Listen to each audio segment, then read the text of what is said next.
எங்களோடு பேசும். இயேசுவின் நாமத்தில் கேட்கிறோம் நல்ல பிதாவே, ஆமென். ஹல்லேலூயா. பக்கத்துல இருக்க கையை பிடித்து சொல்லுங்க, நான் இன்னும் ஆசீர்வாதமாக இருப்பேன், இன்னும் வெற்றியோடு இருப்பேன், இன்னும் மகிழ்ச்சியோடு இருப்பேன். கையை தட்டி நாமளே பாராட்டி கொள்ளலாம்.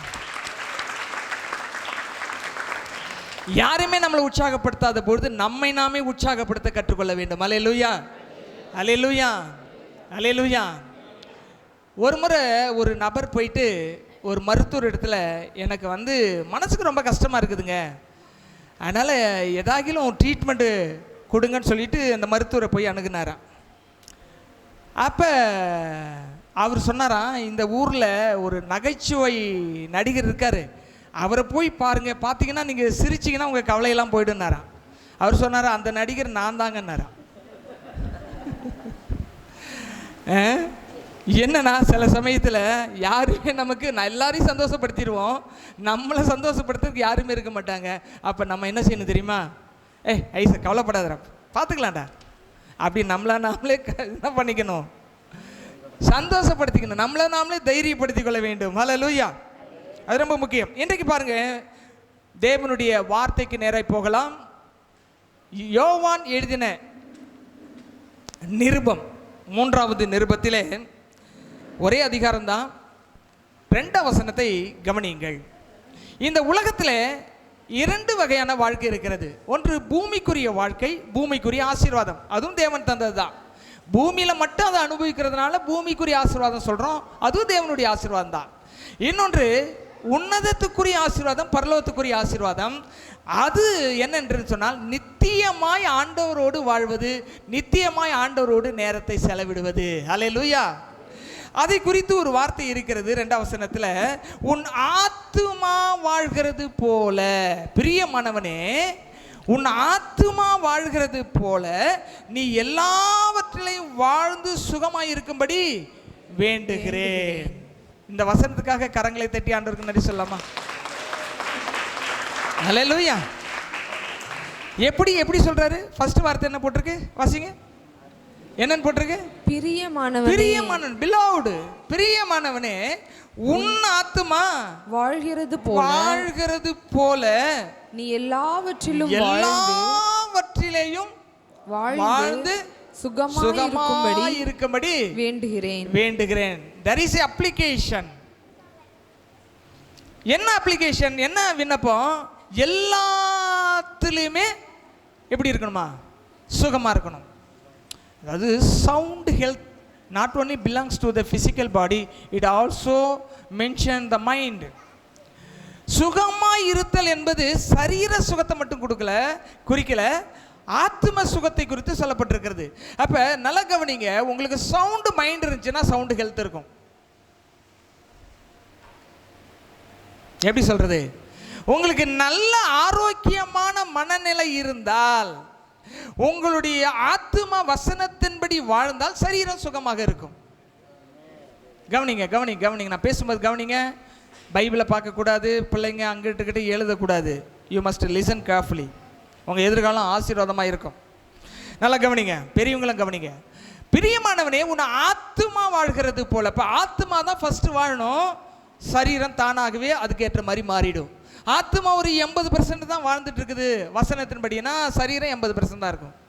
ஆத்மா பூரணமாக 100% கர்த்தருடைய சித்தத்தின்படி வாழ்கிறது என்றால் சரீரம் பூரணமாக எல்லாவற்றிலையும் வாழும். அல்லேலூயா.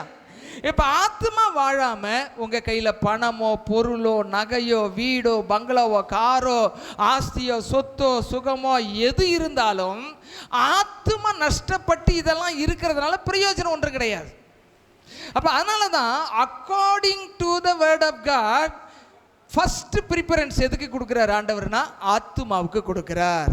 சொல்லுங்க, முதல் இடம் ஆத்ம வாழ்வுக்கு தான். 2வது இடம் சரீர வாழ்க்கைக்கு உரியது. அல்லேலூயா. சரி, அப்போ அப்படின்னா நம்ம எல்லாத்துலேயும் ஆசீர்வாதமாக இருக்கணும். முதல்ல எதில் ஆசீர்வாதமாக இருக்கணும்? ஆத்மாவில் ஆசீர்வாதமாக இருக்கணும். அல்லேலூயா. நான் அடிக்கடி சொல்கிற வசனம், எனக்கு பலவீனங்கள், நெருக்கடிகள், கஷ்டங்கள், சரீரத்தினுடைய எயில்மெண்ட் இதெல்லாம் வரும்போது நான் என்ன சொல்லுவேன்னாக்கா, 2000 ஆண்டுகளுக்கு முன்னாடி கர்த்தரின் பாடுகளை ஏற்றுக்கொண்டார்னு மூளையில் சுகத்தை கொண்டு போய் சேர்த்துருவேன், ஆத்மாவிலேயே சுகத்தை கொண்டு போய் சேர்த்துருவேன். அது சொல்லிக்கிட்டே இருப்பேன், சரீரம் தானாகவே மாறிடும். நீங்கள் நினைக்கிற மாதிரி நான் பெரிய ஏதாவது வெங்கலத்தினால் ஆக்கப்பட்ட உடல் கிடையாது. அதே சமயத்தில் வசனத்தால் நிரப்பப்பட்ட உடல், வார்த்தை எனக்குள்ளாக நிரம்பி இருக்கிறது. ஆக எந்த இக்கட்டு வந்தாலும், இப்போ உங்களை மாதிரி அந்த வசனத்துக்குள்ளே போகாமல், சிலர் மாதிரி வசனத்துக்குள்ளே போகாமல் இருந்தேன்னா மாதம் ஒருக்க நான் ஆஸ்பத்திரியில் போய் அட்மிட் ஆகணும். ஆனால் ஏன் மாதந்தோறும் நான் ஜெயம் எடுக்கிறேன் தெரியுமா? வார்த்தையில் தான் சுகம் இருக்குன்னு எனக்கு தெரிஞ்சு போச்சு. அதனால் வார்த்தையை சொல்லி சுகத்தை பெற்றுக்கொள்கிறேன். அல்லேலூயா. நம்முடைய சபையிலே ஒரு பெரிய சாட்சி, இந்த 33 வருஷத்தில் என்ன சாட்சி தெரியுமா? பிரசங்கத்தை கேட்டு ஒருத்தர் சுகமானார். அந்த சுகம் மறக்க முடியாத ஒரு சுகம். அவருக்கும் நிரந்தரமாக இருந்துச்சு, எனக்கும் நிரந்தர மகிழ்ச்சியாக இருக்குது. காரணம் என்ன தெரியுமா? வார்த்தையின் மூலமாய் பெற்றுக்கொள்ளாத எதுவுமே நிரந்தரமானது அல்ல. அல்லேலூயா. அப்போ எது வாழணும்? ஆத்மா வாழணும். ஆத்மா வாழணும் என்ன பண்ணணும்? அதிகாலை நேரம் தட்டி தட்டி எழுப்பி புது கிருபை தந்தீரையா,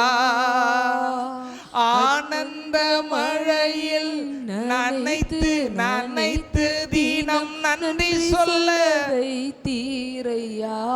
எந்த நேரங்க? அதுதாங்க இப்ப நிக்கிறேன் நான். அதான் ரகசியமே, வேற ஒன்றும் கிடையாது. எனக்கும் எக்ஸசைஸ்லாம் செய்ய தெரியும், எனக்கும் யோகாலாம் செய்ய தெரியும், எனக்கும் ரன்னிங்லாம் ஓட தெரியும், உடம்பை ஃபிட்னஸாக வச்சுக்கிறதுக்கு என்னெல்லாம் பண்ணுமோ எல்லாம் தெரியும். ஆனால் அதுக்கு மேலாக இதெல்லாம் செய்யாமலே ஒன்று கிடைக்குதுன்னா, அந்த அதிகாலை நேரத்தில் போய் நிற்கிறோம் பாருங்க, அதில் ஆண்டவருக்கு கொடுக்குற அந்த கிருபை இருக்கு பாருங்க, அது எல்லாத்தையுமே ஃபிட்னஸ்குள்ளே கொண்டு வருது. The power of the Holy Spirit transform my body, transforming my mind, transforming and empower my spirit so that I am standing before you as a testimony. Hallelujah. அதை நீங்கள் ட்ரை பண்ணுங்க சார், அதை ட்ரை பண்ணுங்க. எப்போ போய் நிற்கணுமா? அதிகாலை நேரம். என்ன செய்வார் கர்த்தர்? வந்து என்ன செய்வார்? என்னை மட்டும் தட்டி எழுப்புறாருன்னு நினச்சிக்காதீங்க, நான் தான் முக்கியமான நினச்சிக்காதீங்க. உங்கள் ஒவ்வொருத்தரையும் தட்டுறாரு, நீங்கள் புரண்டு படுத்து அவரை வெளியே தள்ளி விட்டுறீங்க. சும்மா இருக்க மாட்டீங்களா? ஆண்டவரே, ஏன்னா கர்த்தர் தமக்கு பிரியமான சுகம் கொடுக்குறான்னு பைபிளை போட்டு நீங்கள் தூக்கத்தில் வந்து எழுப்புறீங்க, எல்லாம் நியாயமா?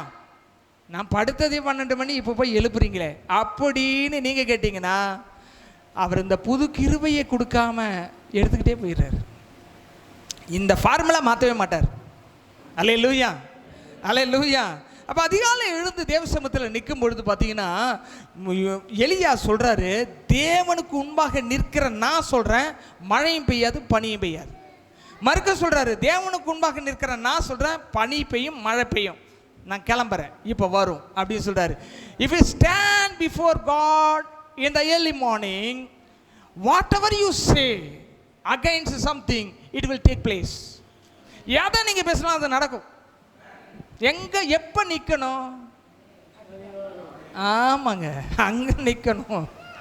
அங்கே நிற்க வேண்டிய இடத்துல நின்றுட்டீங்கன்னா, பேச வேண்டியது நீங்கள் பேசும்போது வர வேண்டியது வந்து சேரும். அல்லேலூயா. அந்த எனர்ஜி எப்போ கிடைக்கும்னா அதிகாலையில் தான். இயேசு கிறிஸ்து அந்த ஜலத்தின் மேல் என்ன செய்தார்? அந்த நடந்து சென்றார் பார்த்தீங்களா? சீசர்கள்லாம் அலறி அடிச்சிட்டு இருந்தாங்க. அந்த டைம் என்னென்ன டைம் தெரியுங்களா? அதிகாலை 3 மணி. அப்படியே நடக்கிறாரு. 4ஆம் ஜாமன்றது 3 மணி நடந்து போயிட்டு இருக்கிறாரு. பயங்கரமான காற்று, அப்படி அலை மோதிட்டு இருக்குது. ஆனால் அவர் அலையின் மேலே நடக்கிறாரு. ஏன்னா அவர் ராம் முழுவதும் தேவனை நோக்கி ஜெபம் பண்ணிட்டு வெடிகாலையில் வந்து கடல் மேலே நடந்தார். நீங்கள் ராம் முழுதும் ஒரு விஷயத்துக்காக ஜெபம் பண்ணிட்டு அதிகாலை எழுந்து அதை நடைமுறைப்படுத்துங்க, அது நிச்சயமாய் நடக்கும். அல்லேலூயா. அப்போ இவங்களாம் ஆவேசனம் பயந்தாங்க. சில டைமில் இயேசுவை பார்த்தே நிறைய பேர் பேய் பிசாசுன்னு பயப்படுறாங்க. நல்ல பிரசங்கம் வந்தால் கூட இது ஆண்டவர் பேசல, இவங்க சுயத்தில் பேசுகிறாங்க, மாம்சத்தில் பேசுகிறாங்கன்னு நினைக்கிறாங்க. நல்லா கவனிங்க, உங்களை திருத்தக்கூட பிரசங்கம் மாம்சத்திலேருந்து வராது, ஆவிலேருந்து வரும். மாம்சம் உடைக்கப்பட்டு ஆவியிலே விடுதலை பெற வேண்டும். நீங்கள் அதை வார்த்தை அப்படி ஏற்றுக்கொள்ள வேண்டும். அல்லேலூயா.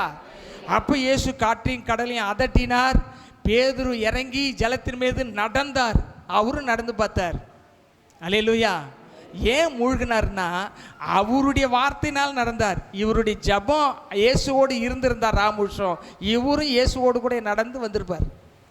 நம்முடைய வாழ்க்கையில் டெம்பரவரி சக்ஸஸ் இருக்கு, டெம்பரவரி பிளெஸிங் தான் இருக்குன்னா யாரோ ஒருத்தருடைய ஜபத்தினால அது வருது. ஆனால் நிரந்தரமான ஆசீர்வாதம், நிரந்தரமான வெற்றினா நீங்கள் அதிகாலையில் தேவனை நோக்கி பார்க்க வேண்டும், அப்பொழுது உங்கள் ஆத்துமா செழிக்கும். அல்லேலூயா. அதான் பைபிளில் இந்த பெர்க்மன் செய்ய பாடியிருக்கார் பாருங்க, ஆத்துமாவே நன்றி சொல்லு முழு உள்ளத்தோடே. இந்த பிரசங்கம் பண்ணிட்டு இருக்கோலே ஆண்டவர் உங்ககிட்ட என்ன பேசிட்டு இருக்காருன்னு நான் ஃபீல் பண்ணுறேன் தெரியுமா? அதிகாலை எழுச்சி ஜெபிக்கிற சொல்லணும் பேசிட்டு இருக்காரு. எத்தனை பேருக்கு அப்படி பேசுறாரு? அல்லேலூயா. கையை ஆச்சு விசுவாசத்தோட தூக்குங்களா, ஆண்டவர் எழுப்பி ஆச்சு கொண்டு வந்து இங்கே உட்கார வைக்கட்டும். அல்லேலூயா. சத்தமா சொல்லுவோமா? அல்லேலூயா. பரவாயில்ல, தூங்கிட்டு இருந்த 4 பேரை எழுப்பி விட்டீங்க, சோத்திரம்.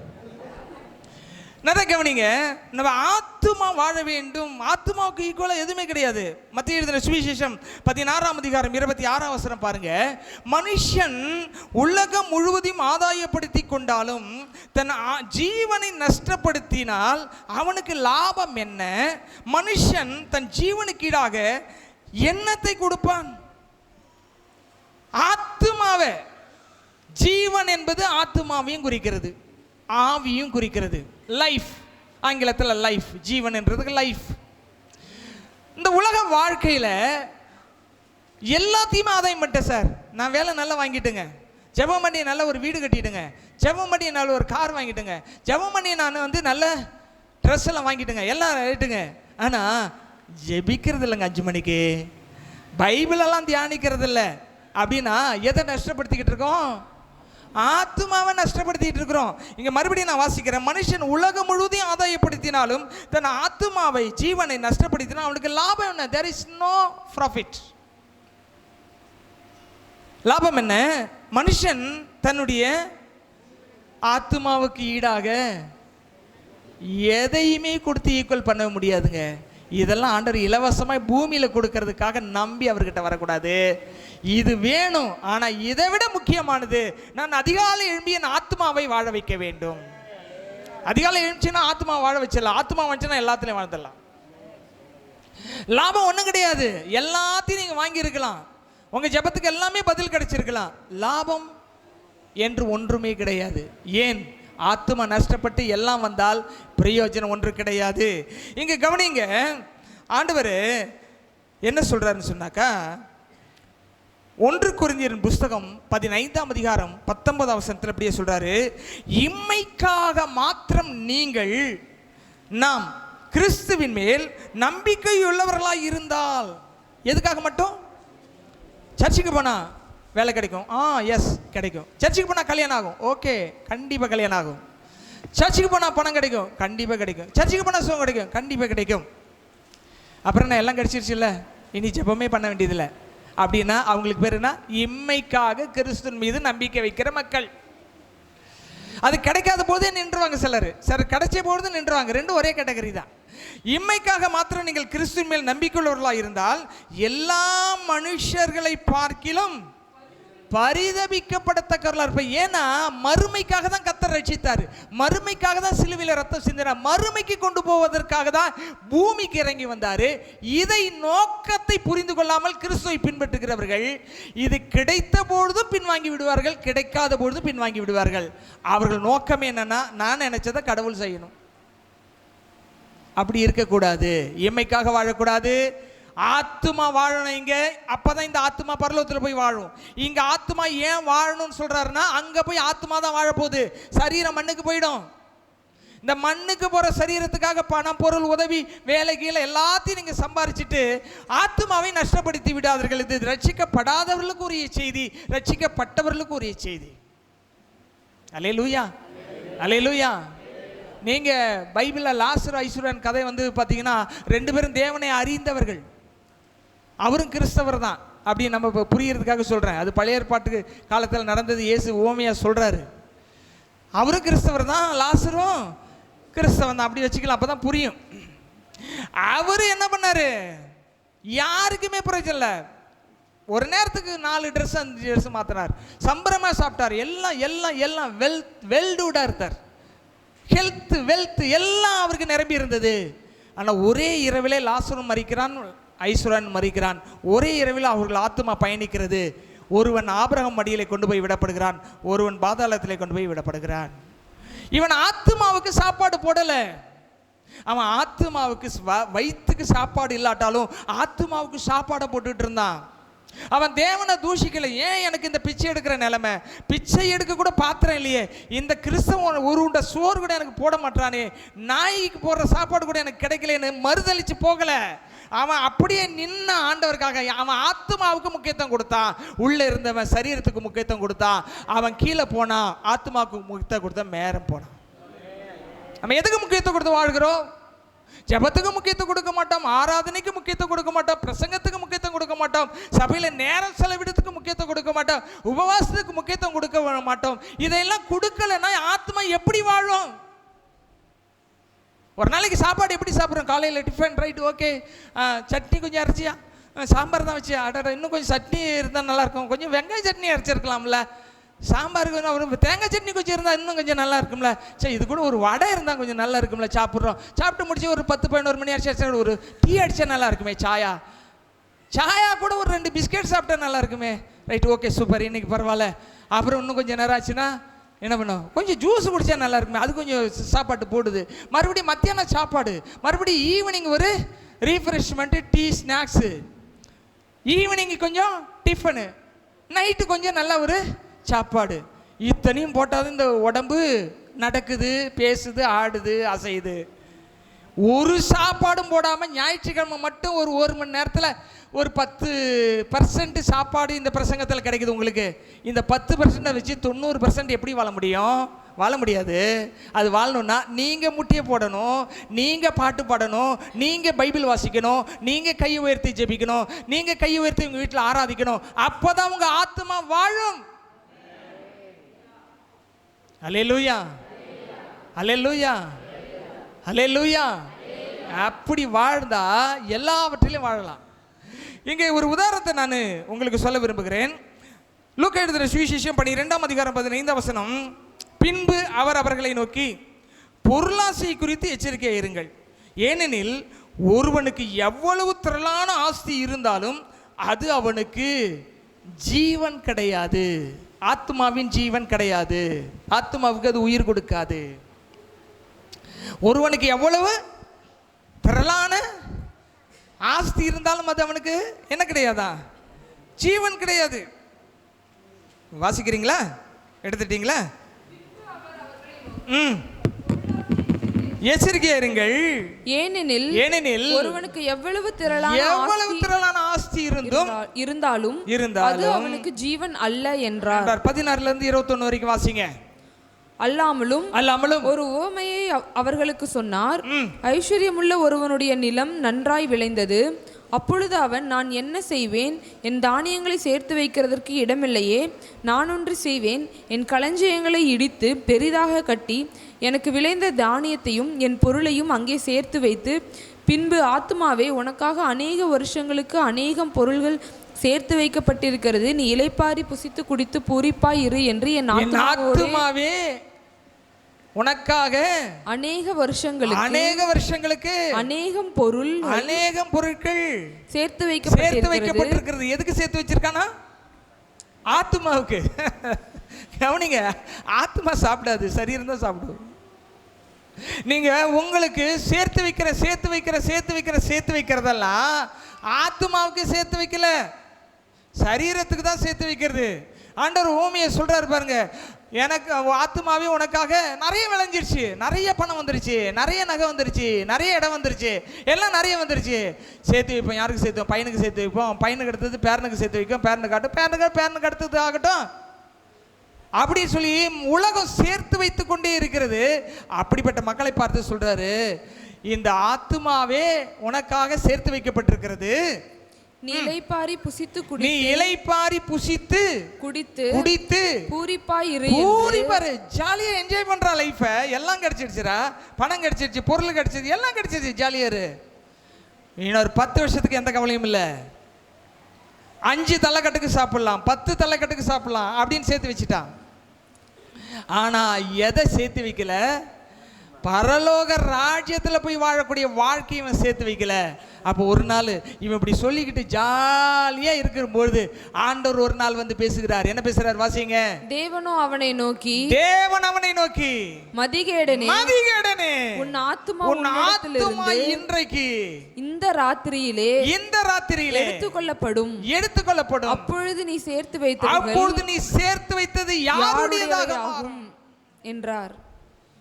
என்னன்னு சொல்றாரு? சேர்த்து வைக்கிறவனை பார்த்து ஆத்துமாவை ஆயத்தப்படுத்தாமல், ஆத்துமாவுக்குரிய மேலோக வாழ்க்கைக்கு தன்னை ஆயத்தப்படுத்தாமல் சேர்த்து வைத்து அதன் மூலமாக சந்ததி வாழும் என்று நினைக்கிறவனை பார்த்து பைபிள் சொல்லுது, மதிகேடனே, இன்ன ராத்திரி நீ எடுக்கப்பட்டா உன்னுடைய சொத்து என்னடா ஆகும்?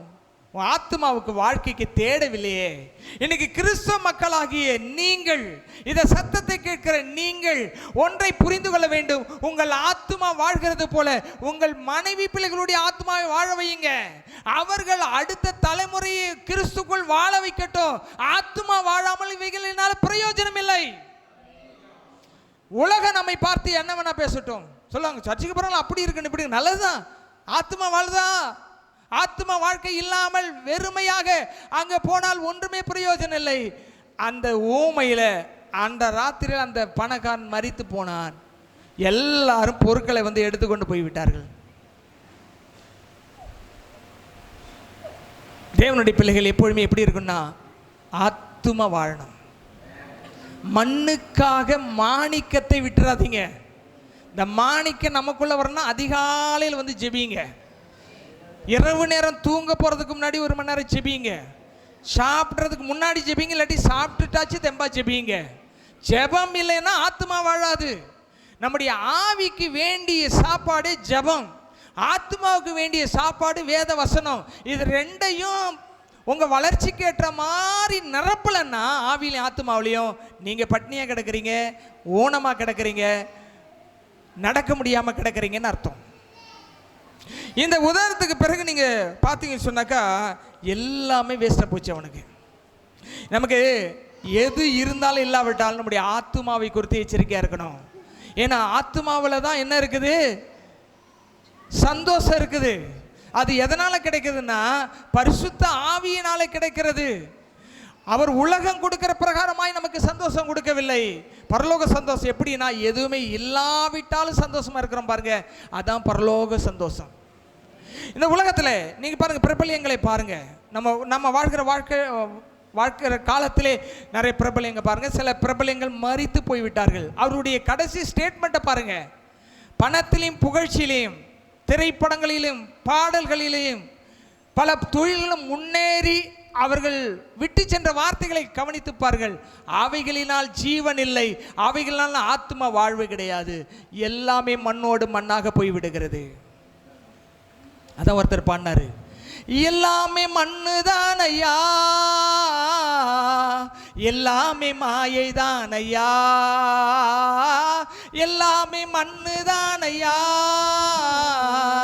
எல்லாமே மாயை தான் ஐயா, பூமியின் கீழே நடப்பதும் காண்பதும் எல்லாமே மண்ணுதான் ஐயா, எண்ணி பார்த்தா எல்லாமே மண்ணுதான் ஐயா, எல்லாமே மண்ணுதான் ஐயா. பையூரம் தாய் வயிற்றில் 10 மாதம் இருந்ததுவும், பொய்யூரம் இங்கு வந்து குழந்தையாக பிறந்ததுவும், பையூரம் தாய் வயிற்றில் 10 மாதம் இருந்ததுவும், பொய்யூரம் இங்கு வந்து குழந்தையாக பிறந்ததுவும், எத்தனை நாள் இருப்போம் என்று உத்தரவாதம் இல்லை ஐயா, எத்தனை நாள் இருப்போம் என்று உத்தரவாதம் இல்லை ஐயா, சத்தியபரன் தேவன் தந்த ஜீவன் கூட இரவலையா, சத்தியபரன் தேவன் தந்த ஜீவன் கூட இரவலையா, எல்லாமே மண்ணுதானையா, எல்லாமே மாயைதானையா, எல்லாமே மண்ணுதானையா, எல்லாமே மாயைதானையா. சூரியன் கீழே நடப்பதும் காண்பதும் எல்லாமே மண்ணுதானையா. நீ எண்ணி பார்த்தா எல்லாமே மாயதானையா. பொன்னாக மதிக்கப்படும் மண்ணான மாய உடல், பூ போல வதங்கிவிடும் ஜீவன் போன பூத உடல். பொன்னாக மதிக்கப்படும் மண்ணான மாய உடல், பூ போல வதங்கிவிடும் ஜீவன் போன பூத உடல். கருவோடு வந்ததையா ஆட்டம் போடும் நீச உடல், கருவோடு வந்ததையா ஆட்டம் போடும் நீச உடல். கருவாட்டுக்கு இருக்கு விலை இதற்கில்லையா நாட்டினிலே, கருவாட்டுக்கு இருக்கு விலை இதற்கில்லையே நாச உடல். எல்லாமே மண்ணுதானையா, எல்லாமே மாயதானையா, எல்லாமே மண்ணுதானையா, எல்லாமே மாயதானையா.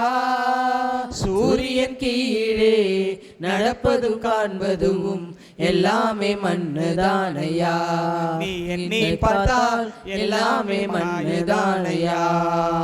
மண்ணான உன்னை மீட்க மாடிடனா இயேசு வந்தார், பொன்னான ஆத்துமாவை மரணத்திலே ஊற்றிவிட்டார். மண்ணான உன்னை மீட்க மாடிடனா இயேசு வந்தார், பொன்னான ஆத்துமாவை மரணத்திலே ஊற்றிவிட்டார். அவர் பாதம் வந்தவர்க்கு மோட்ச வழி காட்டுகிறார், அவர் பாதம் வந்தவர்க்கு மோட்ச வழி காட்டுகிறார். ஆத்துமாவை மீட்டு மோட்சத்திலே வாழ வைப்பார், ஆத்துமாவை மீட்டு மோட்சத்திலே வாழ வைப்பார். எல்லாமே மண்ணுதானையா, எல்லாமே மாயதானையா, எல்லாமே மண்ணுதானையா, எல்லாமே மாயதானையா. பூமியின் கீழே நடப்பதும் காண்பதும் எல்லாமே மண்ணுதானையா. நீ எண்ணி பார்த்தால் எல்லாமே மண்ணுதானையா. எல்லாமே மண்ணுதானையா, எல்லாமே மாயதானையா. சூரியன் கீழே நடப்பதும் காண்பதும் எல்லாமே மண்ணுதானையா. என் இயேசு மட்டும் எல்லாமே பொண்ணுதானையா. நம்முடைய வாழ்க்கை இன்றைக்கு நம்முடைய வாழ்க்கை முடியும் என்று சொன்னால், ஒருவேளை நம்முடைய ஆத்துமா அங்கே போய் வாழுமா அல்லது அந்த ஐஸ்வர்யானை போல தவிக்குமா என்பதை நாம் சிந்தித்து பார்க்கலாம். இன்றைக்கி நான் ஆத்மா வாழ்வதற்காக என்னை ஒப்பு கொடுக்குறேன், நான் ஜெபிப்பேன், வேதத்தை தியானிப்பேன், உபவாசிப்பேன், அங்கு போய் வாழக்கூடிய வாழ்க்கையை நான் இழந்து போக மாட்டேன்றவங்க எழுந்து நீங்கள் உங்களுக்காக நான் ஜெபிக்கிறேன்.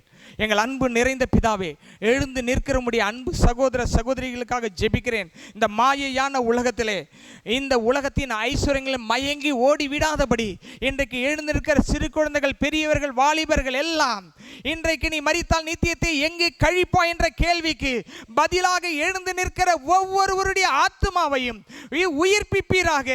ஜெப ஆவியினாலும் வசன தாகத்தினால் அவர்களை நிரப்புவீராக. ஆண்டவரே, இந்த உலகத்திலே ஒரு பாவி மனம் திரும்பும் பொழுது பரலோகம் சந்தோஷப்படுகிறது. இந்த வார்த்தை கேட்டு மண்ணான உலக வாழ்க்கையை விட பரலோக வாழ்க்கைக்கு என்னுடைய ஆத்துமா ஆயத்தப்படுத்த வேண்டும் என்று வாஞ்சியோடு தன்னை அர்ப்பணிக்கிற ஒவ்வொரு பிள்ளைகள் மீதும் உம்முடைய அபிஷேக வல்லமாய் இறங்கி வருவதாக. ரட்சிப்பின் நிச்சயம் அவர்களுக்கு உண்டாவதாக. பரலோக தேவனாகி உம்மோடு கூட கை கோர்த்து ஒவ்வொரு நாளும் அதிகாலை எழுந்து நடக்க கிருபை செய்வீராக. அவருடைய எல்லா கஷ்டங்கள், பாவங்கள், சாபங்கள், வியாதிகள் அவர்களை விட்டு நீங்குவதாக. ஒரு புத்துயிர் பெற்று தேவனுக்காக அவர்கள் சாட்சியாய் நிற்பார்களாக. நீர் அப்படி செய்கிறதுக்காக நன்றி. இயேசுவின் நாமத்தில் ஒப்பு கொடுத்து ஜெபிக்கிறோம் எங்கள் நல்ல பிதாவே. இருதயத்தை கைவி சொல்வோம். என் ஆத்துமாவே கர்த்தரை ஸ்தோத்திரி, என் முழுவலுமே பரிசுத்த நாமத்தை ஸ்தோத்திரி. என் ஆத்துமாவே கர்த்தரை ஸ்தோத்திரி, அவர் செய்த சகல வாங்மராதே. நம்முடைய கர்த்தராகிய இயேசு கிறிஸ்துவின் கிருபையும் பிதாவாகிய தேவனுடைய அன்பும் பரிசுத்த ஆவியானவருடைய ஐக்கியமும் காவலும் சமாதானம் உங்கள் அனைவரோடும் என்றென்றும் இருப்பதாக. ஆமென், ஆமென். ஹல்லேலூயா, ஹல்லேலூயா, ஹல்லேலூயா.